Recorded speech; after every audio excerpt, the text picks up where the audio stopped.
Assalamualaikum warahmatullahi wabarakatuh. Perkenalkan saya Amelia dengan NIM 081811733005. Saya merupakan mahasiswa dari program studi S1 Teknik Biomedis Universitas Airlangga. Nah, pada kesempatan kali ini saya akan menjelaskan mengenai analisis objek pada citra medis sebagai salah satu UAS pemrosesan citra biomedis.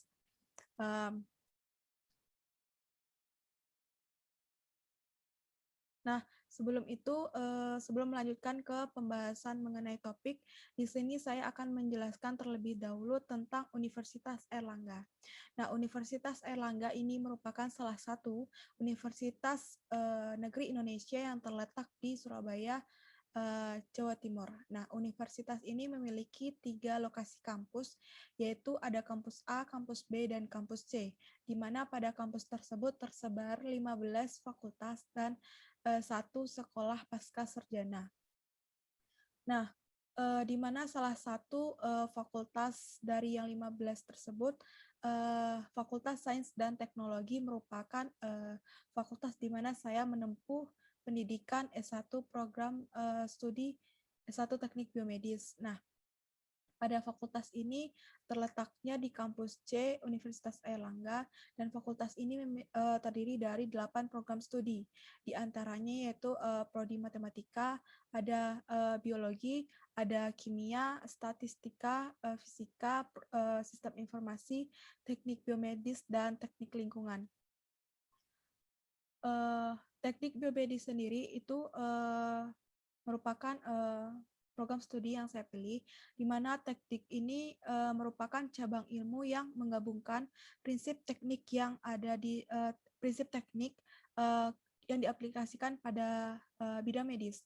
Nah, pada teknik biomedis Universitas Airlangga ini terdiri dari 2 peminatan, di mana peminatan pertama itu biomaterial yang terfokus pada bahan dan material yang akan diaplikasikan dalam medis. Contohnya diaplikasikan pada implan gitu. Nah, kalau untuk instrumentasi, dia lebih terfokus pada alat-alat medis, baik itu berupa pemeliharaan, kalibrasi, bahkan pembuatan aplikasi yang tujuannya membantu di bidang medis. Nah,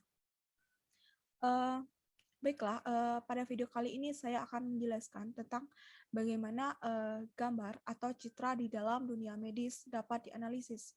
Nah, ini sebelum itu kita perlu tahu itu apakah itu citra. Nah, sebelum itu saya ingin menjelaskan sedikit terlebih dahulu. Nah, biasanya pada dunia medis, ketika ingin melakukan diagnosis itu diperlukan data-data yang mendukung diagnosis. Nah, salah satunya adalah data citra. Nah, data citra yang dimaksud merupakan data citra yang menggambarkan kondisi, entah itu kondisi organ, kondisi bagian tubuh, di mana bagian tersebut di mana citra tersebut akan menggambarkan organ tersebut.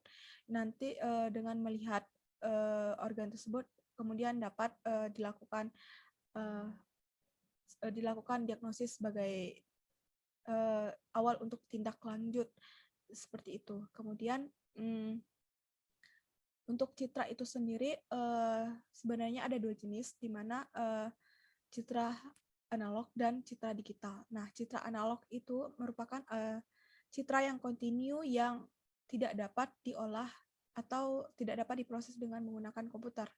Atau juga citra analog ini seperti pada citra yang ditampilkan pada kamera analog di zaman dahulu seperti itu, ataupun citra analog ini merupakan citra yang kita lihat. Apa yang kita lihat itu termasuk ke citra analog karena tidak dapat diolah. Dahulu orang mengolah citra analog ini menggunakan teknik analisis yang konvergen, di mana teknik ini ternyata memiliki atau membutuhkan waktu yang lumayan dan ketepatannya juga diyakini kurang signifikan. Namun untuk sekarang orang lebih cenderung menggunakan citra digital, karena citra digital ini mudah untuk diolah, untuk menganalisisnya juga mudah karena dia dapat diolah dengan menggunakan mesin yang disebut dengan komputer, dan dia juga membutuhkan waktu analisisnya yang tidak tidak lama seperti itu. dan ketepatannya tuh lebih baik seperti itu. Nah, pada kesempatan kali ini saya lebih menjelaskan tentang metode pengolahan citra untuk citra digital. Nah, sebelum itu karena kita telah berbicara citra, kita perlu tahu dulu apa sih itu citra. Citra itu juga dapat disebut dengan sinyal dalam bentuk dua dimensi. Seperti itu. Ataupun citra ini adalah sesuatu hal yang kita lihat atau representasi secara visual dari suatu objek. Nah, kalau berdasarkan teori mengatakan bahwa citra itu merupakan fungsi intensitas dua dimensi atau fungsi fx fungsi xy, di mana x dan y itu adalah koordinat spasial dari fungsi pada titik x, y dan merupakan tingkat kecerahan suatu citra pada titik. Nah, suatu citra itu biasanya diperoleh dari penangkapan kekuatan sinar yang dipantulkan oleh objek. Nah, kemudian untuk jenis-jenis citra digital ini ada citra biner, ada citra grayscale, dan ada citra RGB. Nah, citra biner ini sendiri merupakan citra yang memiliki dua kemungkinan warna, atau dia memiliki kemungkinan dua nilai, kalau nggak satu, ya nol. Dengan kata lain, dia memiliki warna hitam dan putih, atau juga disebut dengan citra monokrom. Kemudian, untuk citra biner ini sendiri dibutuhkan 1 bit untuk mewakili piksel citra biner. Kemudian citra yang kedua adalah citra grayscale.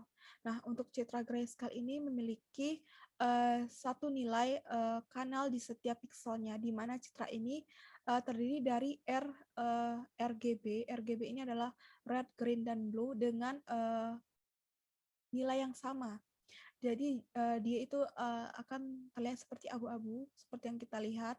Abu-abu itu terdiri dari RG dan B yang memiliki nilai yang sama, namun dia juga si citra grayscale ini memiliki tingkat kecerahannya dimulai dari abu-abu yang paling gelap hingga yang paling terang, seperti itu. Untuk citra RGB itu merupakan citra yang kita lihat sehari-hari, citra yang dilihat oleh orang normal sehari-hari, di mana terdiri dari kombinasi warna. Kombinasi warna yaitu kombinasi dari R, G, dan B. Nah, ataupun juga citra RGB ini adalah merupakan gabungan dari warna R, G, dan B. Kita gabung akan menghasilkan warna yang berbeda, dan itu juga termasuk ke dalam citra RGB. Intinya dia adalah citra yang berwarna, seperti itu. Kemudian sebelum lanjut ke pengolahan citra, nah citra digital yang telah diperoleh oleh dokter, nah biasanya perlu dilakukan analisis tentang maksudnya agar dapat melakukan analisis, kita itu perlu melakukan suatu tindakan di mana citra tersebut harus jelas. Jadi tidak semua citra yang diperoleh dari proses akuisisi data itu terlihat jelas. Nah, kita perlu melakukan pengolahan citra terlebih lagi agar dihasilkan citra yang sesuai dengan yang dibutuhkan. Nah, pada kali ini saya akan menjelaskan tentang pengolahan citra, tentang tujuan ataupun implementasi yang sudah dilakukan oleh orang. Untuk pengolahan citra itu sendiri, apa sih pengolahan citra itu sendiri? Nah, pengolahan citra itu merupakan suatu kegiatan untuk memperbaiki kualitas citra, memanipulasi citra agar mudah diinterpretasikan, agar manusia ataupun mesin itu mampu untuk mengukur ataupun memperoleh informasinya. Jadi mesin di sini itu dimaksud adalah komputer. Jadi intinya kita untuk bagaimana caranya agar si citra ini bisa terlihat jelas, baik itu untuk dilakukan pengukuran ataupun untuk dilakukan diagnosis. Nah, adapun tujuan dari pengolahan citra ini yaitu untuk melakukan penarikan informasi yang terkandung pada citra, kemudian untuk mengenali citra objek yang sulit untuk dilihat secara kasat mata, dan lain-lainnya seperti itu. Dan untuk implementasinya, sebenarnya pengolahan citra ini sudah banyak diimplementasikan ke berbagai aspek, terutama itu di bidang medis. Kalau untuk bidang medis, untuk implementasinya itu segmentasi citra CT scan pada kanker serviks, misalnya, kemudian ekstraksi citra CT scan osteoporosis, kemudian ada juga untuk segmentasi citra pap smear kanker serviks, dan masih banyak lagi. Nah, untuk pengolahan citra ini sendiri sebenarnya banyak aplikasi yang dapat kita gunakan untuk mengolahnya. Cuman salah satunya itu bisa digunakan dengan MATLAB.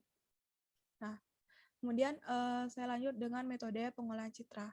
Nah, metode pengolahan citra ini terdiri dari akuisisi data, prapengolahan, perbaikan kualitas, segmentasi, ekstraksi, dan pengenalan pola. Jadi untuk metode ini merupakan metode yang secara umum yang digunakan oleh orang.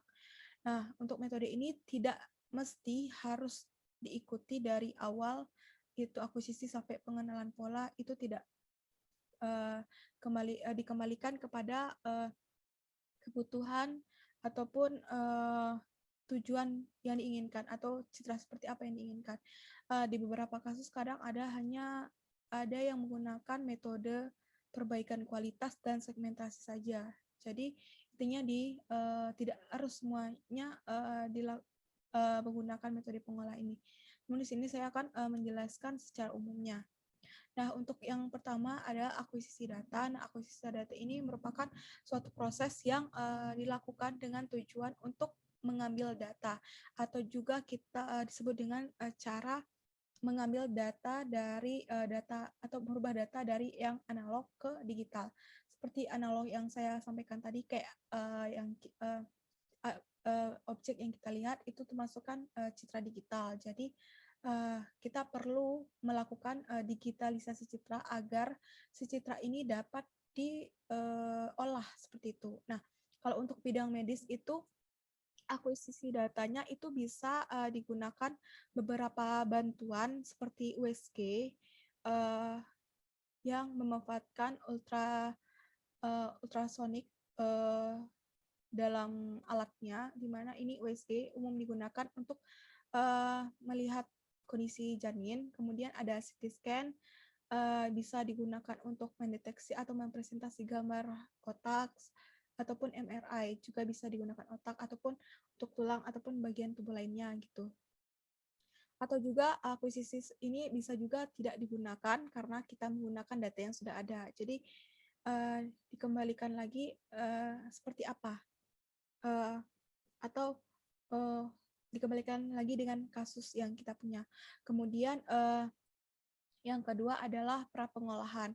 Nah, untuk prapengolahan ini merupakan suatu usaha yang kita lakukan untuk memperbaiki kualitas kontras dan kualitas dari citra input, di mana data yang diperoleh itu tidak selalu menampilkan gambar yang jernih.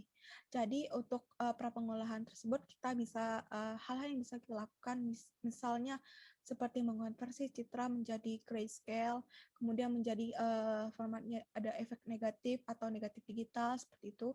Kemudian bisa cropping, ada translasi, ada rotasi, kemudian ada penskalaan ataupun flipping. Nah, misalkan kita melakukan intinya prapengolahan ini adalah suatu usaha kita bagaimana caranya agar citra tersebut sebelum dilakukan pengolahan sudah lebih baik, seperti itu. Nah, kan ada beberapa tadi yang setelah disebutkan hal-hal yang dapat kita lakukan untuk pengolahan untuk prapengolahan ini, misalkan kayak negatif. Nah, negatif itu dapat kita lakukan dengan cara mengurangi nilai intensitas pixel dari nilai ke bawah keabuan maksimum. Kemudian kita bisa melakukan cropping atau memotong bagian. Jadi misalkan bagian mana yang akan kita olah, kita bisa memotongnya agar mempermudah pengamatan ataupun mempermudah pengolahan. Kemudian bisa dilakukan translasi, kemudian penskalaan. Nah, untuk penskalaan itu kita bisa melakukan ukuran citra, bisa kita perkecil atau perbesar, itu disesuaikan lagi dengan kebutuhan. Nah, misalkan untuk memperbesar atau misalkan untuk memperkecil, jadi kita mungkin ingin melihat keseluruhan bentuk citra seperti itu, bisa digunakan pengecil atau zoom out gitu. Kemudian flipping. Nah, flipping ini merupakan operasi geometri yang sama dengan pencerminan. Kemudian metode pengolahan selanjutnya yaitu perbaikan kualitas. Seperti namanya, perbaikan kualitas ini merupakan usaha untuk memperbaiki kualitas citra untuk mendapatkan citra yang sesuai dengan aplikasinya. Nah, perbaikan kualitas ini bisa kita lakukan dengan memanipulasi parameter-parameter citra. Bisa dilakukan dengan mereduksi noise agar informasi yang diperoleh itu lebih akurat, atau menghilangkan informasi-informasi yang tidak diperlukan, bisa dengan menghilangkan noise, kemudian melakukan perubahan kontras agar bagian tertentu bisa lebih tajam, kemudian melakukan koreksi geometris, yaitu mengoreksi dan memilih transformasi koordinat yang tepat terhadap citra yang mengalami distorsi geometris dari hasil foto atau citra. Kemudian untuk perbaikan citra ini bisa dimisalkan seperti ini. Nah, jika dimisalkan seperti misal kita ingin mengekspresi bentuk, maka perbaikan kualitas yang kita fokuskan adalah untuk memperjelas bentuk. Jadi perbaikan kualitas ya tujuannya untuk memperjelas bentuk. Kemudian untuk pengolahan selanjutnya ada segmentasi, di mana segmentasi ini merupakan mempartisi citra menjadi beberapa daerah atau objek berdasarkan sifat tertentu dari citra. Atau dengan kata lain, segmentasi merupakan memisahkan objek yang dikehendaki dari objek yang tidak dikehendaki. Atau juga disebut dengan pemisahan foreground dengan background. Jadi nanti akan menghasilkan foreground-nya itu bernilai 1 atau berwarna putih, dan background-nya bernilai 0. Sama dengan kualitas citra, segmentasi citra ini juga disesuaikan kembali dengan kebutuhan. Nah, untuk metode segmentasi ini kita dapat menggunakan berbagai metode. Salah satunya adalah thresholding, ada multi thresholding, ada active contour, kemudian ada deteksi tepi, ada Keymenz, dan ada filter Gabor, ada Fuzzy Keymenz. Nah, thresholding merupakan metode segmentasi yang di mana citranya itu berdasarkan skala keaguannya. Nah, kalau multi thresholding itu sama dengan thresholding, cuman dia lebih digunakan untuk dua buah nilai threshold untuk memisahkan antar region. Jadi dia lebih multi. Kemudian untuk active contour, dia segmentasi menggunakan model kurva tertutup yang dapat bergerak, melebar, ataupun menyempit. Kemudian deteksi tepi dilakukan untuk mengidentifikasi garis batas dari suatu objek yang terdapat pada citra.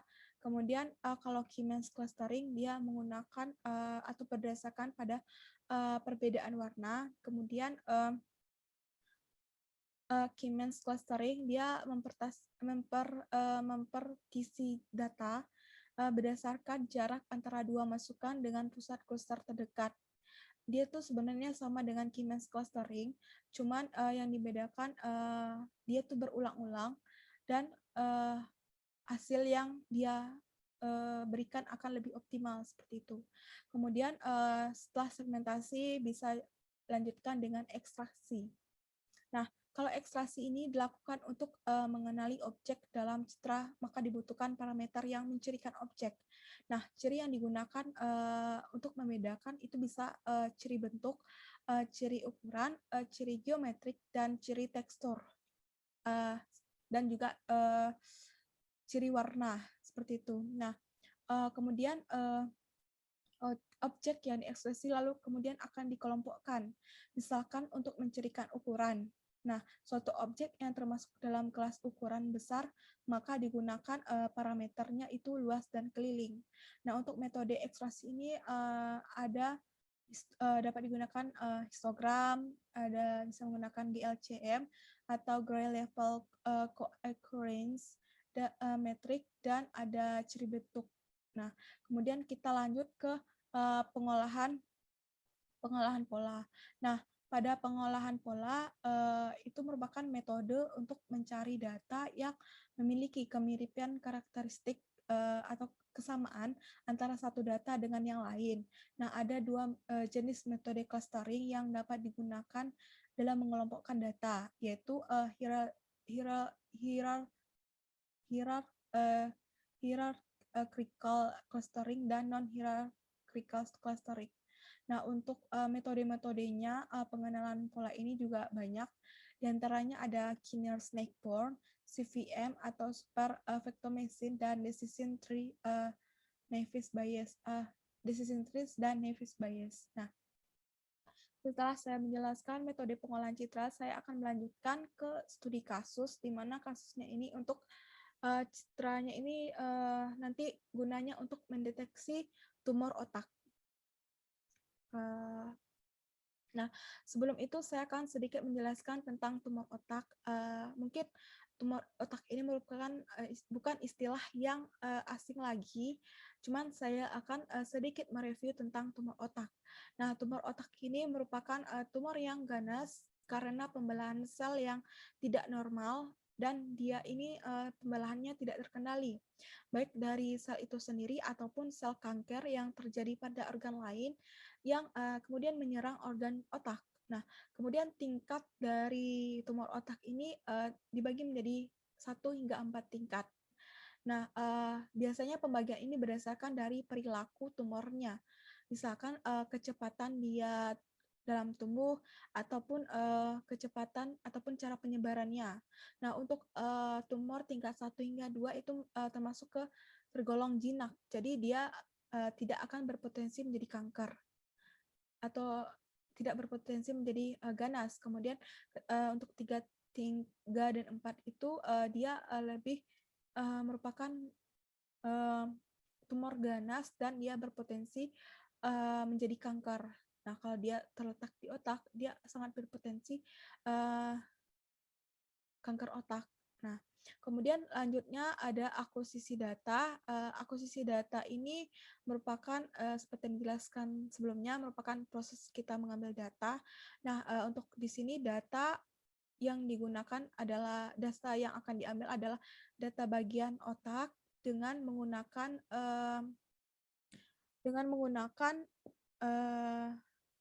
MRI. Nah, jadi di sini data akan di-record atau diakuisisi dengan menggunakan MRI. Nah, pada layar itu ditampilkan bentuk dari citra MRI otak. Nah, untuk itu dengan menggunakan MRI, apa sih itu MRI? Nah, MRI itu merupakan kepanjangan dari magnetic resonance imaging, di mana ini umum digunakan untuk memeriksa dan mendiagnosa tubuh manusia, di mana MRI ini digunakan menggunakan medan magnet yang besar dan gelombang frekuensi radio. Nah, citra MRI ini dapat memberikan informasi mengenai struktur dalam tubuh pasien yang lebih rinci tanpa radiasi sinar X ataupun bahan radioaktif, sehingga dia lebih aman digunakan untuk manusia seperti itu. Kemudian kita lanjut ke segmentasi. Nah, untuk segmentasi kita bisa lihat bahwa sebelumnya itu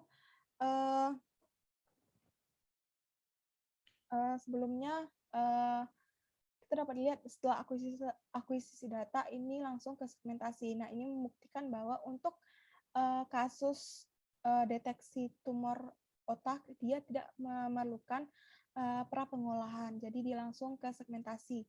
Nah, untuk segmentasinya sendiri digunakan segmentasi metode thresholding. Nah, seperti yang dijelaskan sebelumnya, segmentasi ini kan membagi bagian citra ke dalam objek intensitas masing-masing. Sehingga kita nanti bisa membedakan yang mana objek, yang mana latar belakang. Nah, pada citra ini sebenarnya segmentasi itu dibagi lagi berdasarkan dua hal, yaitu discontinuity dan similaritas. Nah, kalau discontinuity itu perbedaan berdasarkan intensitasnya. Nah, kalau similaritas ini berdasarkan persamaan kriteria yang dimiliki. Nah, salah satu jenis segmentasi similaritas ini adalah thresholding. Nah, thresholding ini tuh salah satu jenis segmentasi di mana prosesnya itu berdasarkan skala keabuan pada sebuah citra. Nah, pada tahapan ini bertujuan untuk menghasilkan citra yang biner, yaitu hitam dan putih, di mana untuk bagian tentu akan menjadi putih dan bagian lainnya akan menjadi hitam. Apalagi background-nya itu akan hitam, seperti itu. Dapat kita lihat pada layar bahwa citra asli itu masih terlihat bentuk ataupun bentuk dari otak, di mana citra asli ini ada di bagian otak terdapat putih, yang dimana putih ini diindikasi sebagai tumor. Kemudian setelah dilakukan segmentasi, dia berubah menjadi bagian hanya hitam putih, di mana di sini yang bagian putih itu adalah bagian tengkorak dan tumornya. Nah, seperti itu. Nah, kemudian setelah kita melakukan segmentasi, kemudian kita lakukan ekstraksi ciri. Nah, ekstraksi ciri ini merupakan tahapan untuk mengolah data yang berfungsi untuk mengekstrak objek dan data sebuah citra agar dapat dikenali dan dibedakan dengan objek lainnya. Nah, para penelitian atau para peneliti umumnya menggunakan dua jenis ekstraksi ciri, di mana pada kasus ini peneliti menggunakan ekstraksi ciri ukuran dan bentuk, seperti itu. Nah, kalau untuk ciri bentuk ini untuk ekstraksinya itu dilakukan ekstraksi ciri bentuk dulu, baru kemudian dilanjutkan ke ciri bentuk. Nah, untuk ciri ukuran ini tujuannya untuk membedakan ukuran suatu objek dengan objek lainnya dengan menggunakan parameter ukuran, yaitu luas. Nah, luas yang dimaksud di sini adalah banyaknya piksel yang membentuk objek tersebut.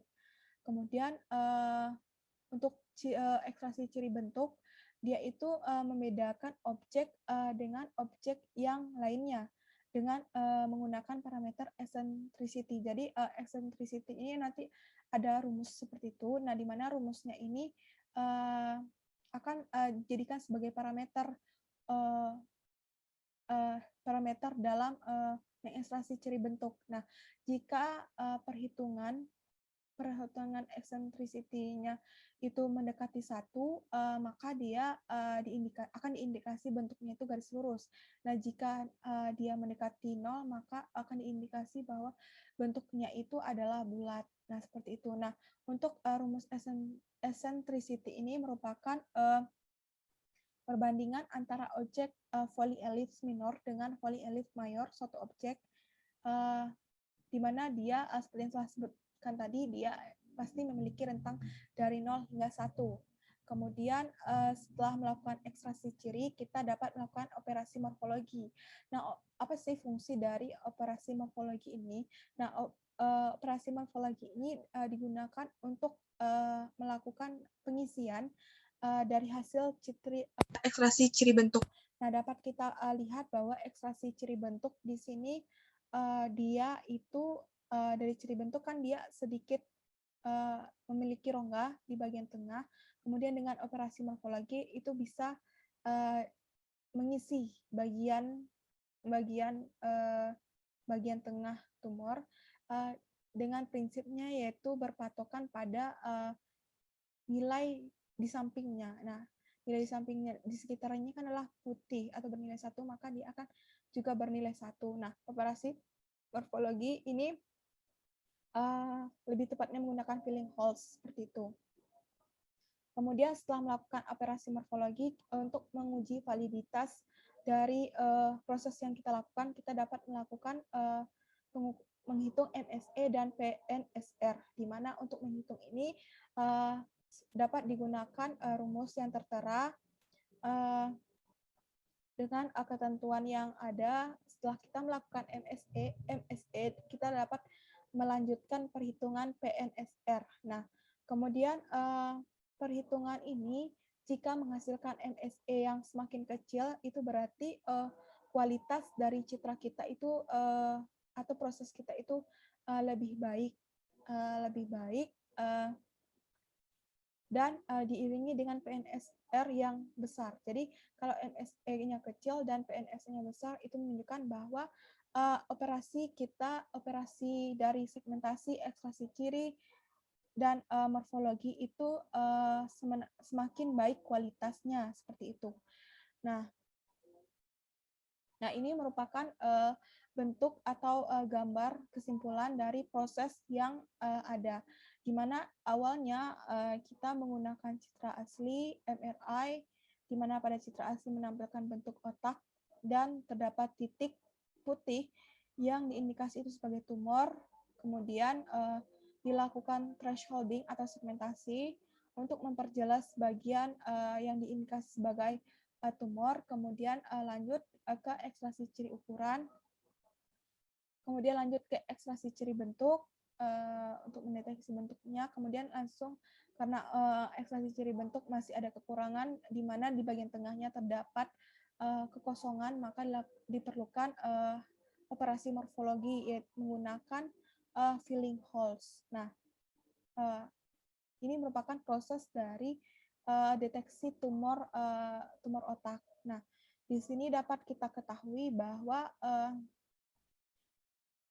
informasi ini sangat diperlukan dokter untuk melakukan diagnosis. Mungkin dokter perlu mengetahui seberapa besar tumor yang berada, atau semakin bagaimana kondisinya, apakah sudah menyebar atau belum.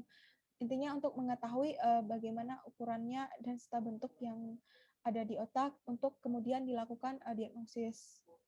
Nah, dan diagnosis ini digunakan untuk sebagai dasar untuk melakukan tindakan medis selanjutnya, seperti itu.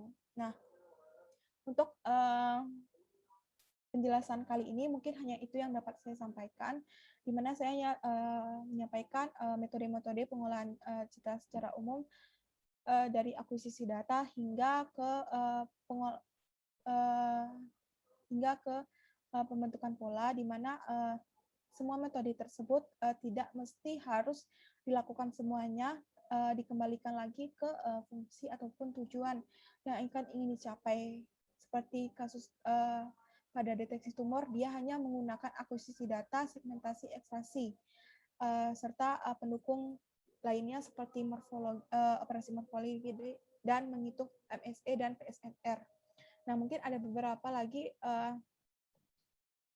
kasus yang hanya sampai segmentasi atau hanya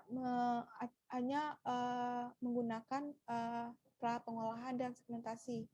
Nah, itu kembali lagi sesuai dengan kasusnya. Namun untuk bagaimana cara menggunakan metode-metodenya itu dapat dipilih berdasarkan intinya semua metode itu sama, disesuaikan kembali ke bentuk atau kasus yang akan diinginkan. Mungkin hanya itu yang dapat saya jelaskan. Saya terlebih dan terkurangnya saya mohon maaf. Semoga bermanfaat bagi yang menonton. Terima kasih. Saya sudahi dengan Assalamualaikum warahmatullahi wabarakatuh.